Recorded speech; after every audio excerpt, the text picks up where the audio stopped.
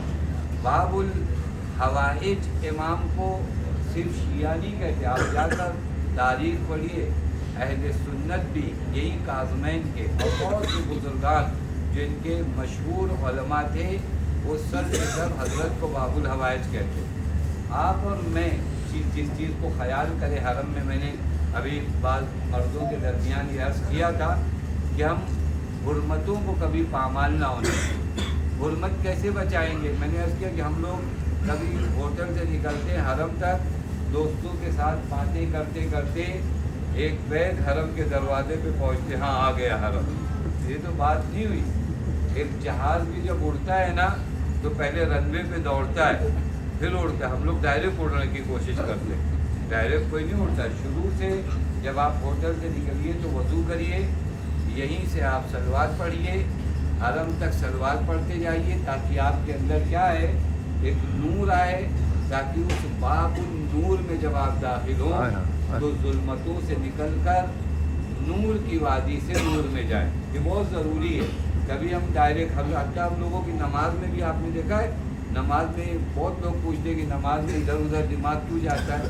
کیونکہ ہم لوگ فون پہ بات کرتے کرتے ایک بیگ کہتے اللہ اکبر. معلوم ہے کہ آپ ابھی دنیا سے نکلے نہیں اور اللہ اکبر کہہ رہے. تو اسی طرح حرم میں جانے سے پہلے تھوڑی دیر آپسی جو بات چیت ہے وہ گاؤں میں اور پھر اپنے وطن جانے کے بعد ہوگی. یہاں سے باوضو نکلا جائے، صلوات پڑھتے ہوئے جایا جائے، امام زمان کو یاد کریے، اپنے وقت کے امام کے لیے سلامتی کی دعا کریں. جو بھی آپ کو آتا ہے، میں کوئی خاص دعا آپ سے نہیں عرض کروں، فقط اگر آپ صلوات پڑھتے ہوئے ہوٹل سے نکلیے اور وہاں جا کر زیارت پڑھیے، دیکھیے انداز الگ ہوگا اور آپ کے اندر نورانیت الگ رہے گی. یہ حرمت کا خیال کرنا بہت ضروری. یہیں پر ایک عالم دین ہے جن کی قبر ہے، خواجہ نصیر الدین طوسی. آپ کو یہ واقعہ اس لیے بتا رہا ہوں تاکہ آپ کو حرمت کا خیال رہے کہ کون سی وادی ہے. خواجہ نصیر الدین طوسی جب اس دنیا سے جانے لگے تو اپنے تمام شاگردوں کو کہا کہ دیکھو میری قبر پہ کوئی زیادہ لقب وغیرہ نہیں لگانا، کہ آیت اللہ اور یہ کچھ بھی نہیں. تو لوگوں نے کہا آگا کچھ تو لکھیں گے، آپ اتنے بڑے عالم دین ہو. کہا نہیں کچھ مت لکھنا، بس مولا کے حرم کے باہر مجھے دفن کرنا. کہا کچھ لکھیں، ایسے تو نہیں چلے گا کہ آپ اتنے بڑے عالم دین ہو. تو انہوں نے کہا اگر میری قبر پہ کچھ لکھنا ہے تو یہ آیت لکھنا. وہ آیت جان بوجھ کے میں آپ کو سنا دوں تاکہ آپ کو بھی یاد ہو کہ اس در پہ ہماری اوقات کیا ہے. یہ بلاتے ہیں تو زیادہ ہم اپنے من میں نہ آ جائیں کہ ہم کچھ بڑے ہو گئے. انہوں نے کہا میری قبر پہ فقط ایک آیت لکھنا. وہ آیت آپ سب کو یاد ہے، وَقَلْبُهُمْ بَاسِطٌ ذِرَاعَيْهِ بِالْوَسِيلِ. یہ آپ لوگوں کو یاد ہے سورہ کہف میں وہ اصحاب کہف کا کتا جو غار کے دہانے پہ اپنے ہاتھ پھیلائے بیٹھے تھا. کہ میری قبر پہ اگر لکھنا ہے تو بس اتنا لکھنا کہ میں ان کے در کا کتا ہوں جو ان کے در پہ نگہبانی کر رہا ہوں. یہ حرمت اہل بیت ہے. جن کا علم بڑھتا ہے نا وہ اپنی اوقات سمجھتے ہیں کہ اس بارگاہ میں ہماری اوقات کیا ہے. لہذا ہم لوگ جب حرم جائیں تو سب سے اہم چیز ہے 2 دعائیں کم پڑھیے لیکن حرم کی حرمت کو پامال مت کریے. میں پھر عرض کر رہا ہوں حرمت حرم الگ ہے. آپ حضور معصوم میں ہو، آپ اذن دخول کے وقت نہیں کہتے ہو یسمعون کلامی یردون سلامی، آپ میری باتوں کو سن رہے ہیں، آپ میرے سلام کا جواب دے رہے ہیں. کیسے ممکن ہے ایک بڑا آدمی میرے سامنے کھڑا ہو اور پھر میں آپس میں بات کروں؟ ہمت پڑتی ذریعے کے سامنے ہم آپس میں ایک دوسرے سے بات کریں اور معصوم ہمیں دیکھ رہے ہیں. آپ کا یہ عقیدہ ہے نہیں ہم لوگوں کا کہ امام ہم کو دیکھ رہے ہیں، امام ہماری باتوں کو سن رہے ہیں. میں کہہ رہا ہوں السلام علیکہ یا موسیٰ الکاظم، کہ امام میرے سلام کا جواب دے رہے ہیں. تو میں السلام علیکہ یا موسیٰ الکاظم کہہ کے ان سے بات کر رہا ہوں اور امام مجھے دیکھ رہے ہیں. یہ حرمت نہیں ہوئی. یعنی جب آپ ذریع کے قریب جائیے تو یقین عقیدہ ہے آپ کا جو آپ کی باتیں سن رہے ہیں. تو جب وہ آپ کی باتیں سن رہے ہیں، وہ آپ کے سلام کا جواب دے رہے ہیں کہ توہین نہیں کہ امام میری طرف ہوں اور میں کہیں اور دیکھوں. اور کر رہے ہیں یعنی اس کو عقیدے میں لے آئیے کہ یہ مولا مجھے دیکھ رہے ہیں. حضرت ابھی کوئی ایک بڑا آدمی آپ کو دیکھے تو آپ 3 مرتبہ اپنی کالر کی بٹن صحیح کرتے ہیں کہ پتہ نہیں کپڑا صحیح ہے نہیں صحیح ہے, میں کھڑا ہوں. ہمیں حضرت دیکھ رہے ہیں اور حضرت ہمارے کپڑوں کو نہیں دیکھ رہے, حضرت ہمارے دل کو دیکھ رہے ہیں. یہ جو میرے روضے پہ آیا اس کا دل میری طرف ہے یا نہیں ہے, یہ متوجہ. بس پہلی چیز حرمت امام بہت اہم ہے, اس حرمت امام کا خیال کریے, یہ پہلی چیز ہے. میں آپ کی خدمت میں 2 حدیثیں عرض کروں تاکہ آپ جا کر ان 2 ائمہ کی بارگاہ میں عرض ادب کریں. ایک حدیث امام موسیٰ کاظم سے اور ایک حدیث امام جواد علیہ الصلوۃ والسلام سے.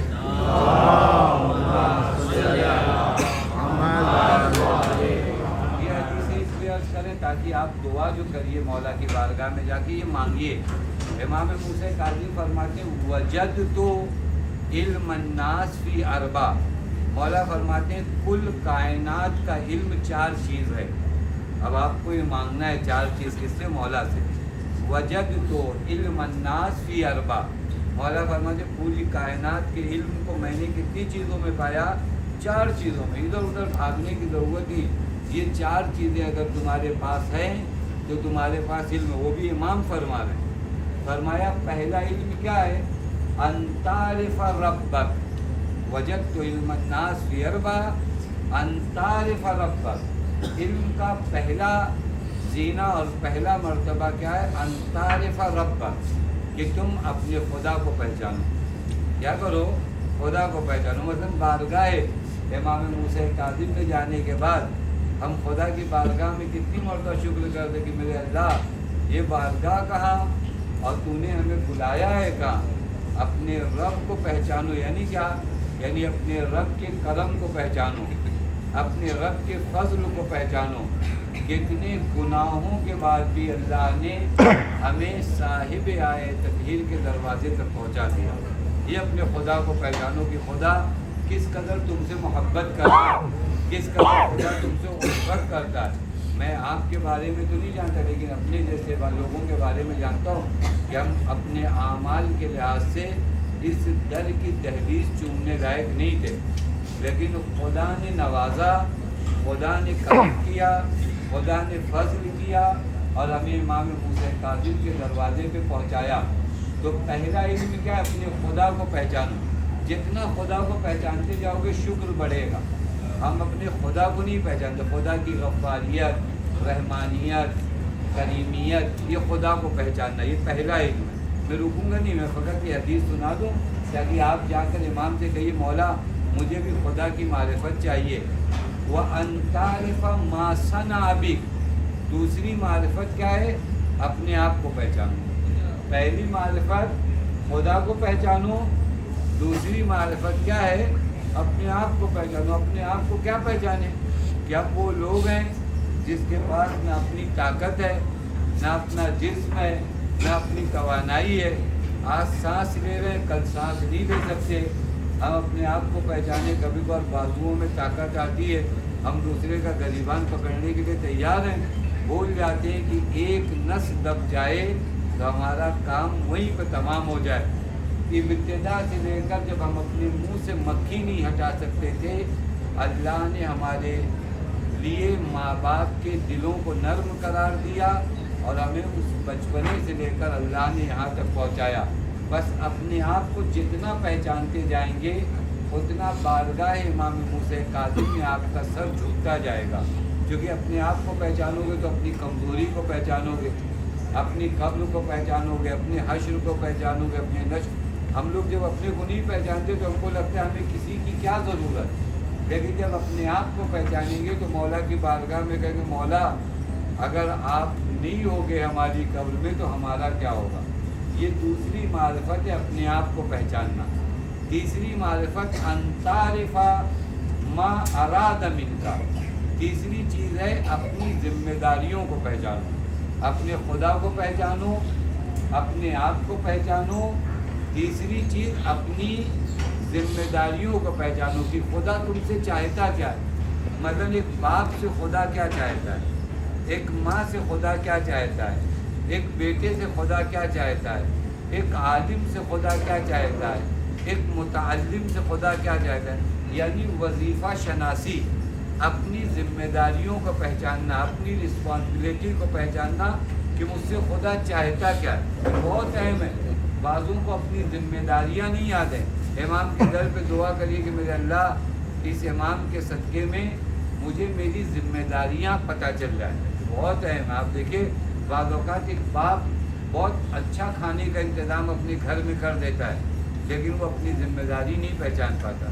بعض اوقات ایک بیٹا اپنی ذمہ داری نہیں پہچان پاتا، ایک شوہر اپنی ذمہ داری نہیں پہچان پاتا، ایک زوجہ اپنی، یہ ذمہ داری نہ پہچاننا بہت بڑی چیز مشکل آتا ہے. لہٰذا تیسری معرفت امام موسیٰ کاظم کیا فرماتے ہیں؟ اپنی ذمہ داریوں کو پہچاننا، اور یہ بہت بڑا ہنر ہے. چوتھی اور آخری چیز ان تعرف ما یخرجک من دینک، اس چیز کو پہچانو جو تمہیں دین سے باہر کر دیتی ہے. کس کو پہچاننا؟ اس چیز کو جو دین سے کیا کر دیتی ہے، باہر. دین میں لوگ سمجھتے ہیں خالی انٹری کا دروازہ ہے، نہیں، دین میں دو دروازے، ایگزٹ کا بھی دروازہ ہے. تو اس کو بھی پہچاننا ضروری کہ کون سی چیز مجھے دین سے نکال. مجھے لگ رہا ہے کہ میں بہت بڑا نمازی ہوں لیکن کچھ کام میرے ایسے ہیں جو مجھے دین سے کیا کر دیں گے، باہر کر دیں گے. تو ہم دین سے باہر ہونے والے راستے کو بھی پہچانیں. یہ 4 علم ہیں. اس پر واقع اگر تفصیل سے گفتگو ہو تو 4 گھنٹہ گفتگو ہو سکتی ہے، لیکن میں نے اس لیے کیا کہ آپ امام موسیٰ کاظم کی بارگاہ میں جاؤ تو یہ 4 چیزیں مطالبہ کرو کہ میرے اللہ میں تجھے پہچان سکوں، میرے اللہ میں اپنے آپ کو پہچان سکوں، میرے اللہ میں اپنی ذمہ داریوں کو پہچان سکوں، میرے اللہ وہ چیزیں جو مجھے دین سے باہر کر دیتی ہے میں اسے پہچان سکوں. یہ ایک حدیث امام موسیٰ کاظم سے، ایک حدیث امام جواد سے، عجیب حدیث ہے، وہ بھی آپ کو مانگنا ہے. وہ حدیث امام جواد کی، امام فرماتے ہیں ما من مومن الا ان یحتاج بثلاث خصال. مولا فرماتے دنیا میں کوئی ایسا مومن نہیں ہے مگر یہ کہ اسے 3 چیزیں ہمیشہ ضروری ہوتی ہیں. وہ 3 چیزیں ہمارے پاس ہیں یا نہیں ہیں؟ نہیں ہے تو مانگیے. آپ کہاں پہنچے؟ باب الحوائج کے در پہ پہنچے، مانگیے کہ یہ 3 چیز. مولا فرماتے ہیں ما من مومن یحتاج، ہر مومن کو 3 چیزوں کا ہونا ضروری ہے. آپ جب سفر پہ آ رہے تھے تو آپ کو ہوتا ہے ٹکٹ ہونا ضروری ہے، پاسپورٹ ہونا ضروری ہے، یہ ہونا ضروری ہے. وہ مولا فرماتے ہیں ہر مومن کے پاس یہ 3 چیزوں کا ہونا ضروری ہے. وہ 3 چیزیں ہم لوگوں کے پاس ہیں یا نہیں ہے؟ اور اگر نہیں ہے تو کہاں مانگیں گے؟ انہی کے در پہ مانگیں گے. انہوں نے بلایا ہے، یہ اپنے در سے خالی ہاتھ تو نہیں بھیجیں گے. انہوں نے اگر بلایا ہے تو دینے ہی کے لیے بلایا ہے. ہم جیسے لوگ اپنے پیسوں سے یہاں نہیں آئے. کسی کو دماغ میں یہ نہیں رہے بہت آپ سے زیادہ کئی گنا پیسے والے لوگ ہیں، نہیں آ پائے. آپ کو اگر بلایا ہے اہل بیت نے تو اس کا مطلب یہ کہ آپ کو کچھ دینا چاہ رہے ہیں. آپ کو آپ کے ماں باپ کی دعاؤں کی وجہ سے شاید بلایا ہو، آپ نے سال بھر کوئی نیک کام کیا ہو اس وجہ سے بلایا ہے. جب بلایا ہے تو ان کے در سے خالی ہاتھ لوٹیے مت. مولا فرماتے 3 چیزوں کا ہونا انسان کے پاس، مومن کے پاس ضروری ہے. مولا وہ 3 چیزیں کیا ہیں؟ پہلی چیز توفیق من اللہ. مومن کے پاس 3 چیزیں ہونی چاہیے. پہلی چیز توفیق. توفیق سمجھتے ہیں؟ توفیق میں آسان کروں آپ کی خدمت میں. جیسے ہم لوگوں میں سے بہت سے لوگ ہیں جو 12 بجے تک جاگتے ہیں، اور خاص کر بامبے والے تو 12 بجے کے بعد ہی جاگتے ہیں. لیکن اب وہ 12 بجے جاگنے والا آدمی نماز شب کتنے لوگ پڑھتے ہیں؟ غور کریے گا. توفیق کس کو کہتے ہیں؟ توفیق عجیب چیز ہے. ہو سکتا ہے آدمی کے پاس پیسہ ہو سکتا ہے آدمی کے پاس طاقت ہو سکتا ہے آدمی جاگ رہا ہو لیکن اس کے بعد نماز شب نہیں پڑھتا. کیوں نہیں پڑھتا؟ کیونکہ اس کو توفیق نہیں ہے. بعض لوگ سمجھتے ہیں کہ ارے اچھا ہوا ہم مجلس میں نہیں آئے. ان کو یہ نہیں پتہ چلتا کہ نہیں توفیق نہیں ملی تم کو. پتہ نہیں بات ہے. میں لگتا ہے کہ نماز جماعت میں دیر میں پہنچا. میں چالاک ہوں نہیں، اللہ جس طرح اچھا ہم لوگوں کو دماغ میں کب آتا ہے جب ہماری تنخواہ کم ہوتی ہے تو ہم کو لگتا ہے کہ ہاں کسی نے جادو کیا ہے، لیکن جب نماز کم ہوتی ہے تو ہم کو کبھی نہیں لگتا کہ ہمارے پر کوئی جادو ہوا نہیں ہوا۔ انسان کی زندگی میں توفیق کا ہونا بہت ضروری ہے۔ اب یہ سب کام کرنے کی جگہ میں تو فقط آپ کو ہیڈنگ سنا رہا ہوں تاکہ آپ دیکھیے۔ اب یہاں پہ ایک سوال ہے، کیا کروں کہ توفیق آئے؟ یعنی توفیق کی زیارت امام حسین کی زیارت کی توفیق ہے یا نہیں ہے؟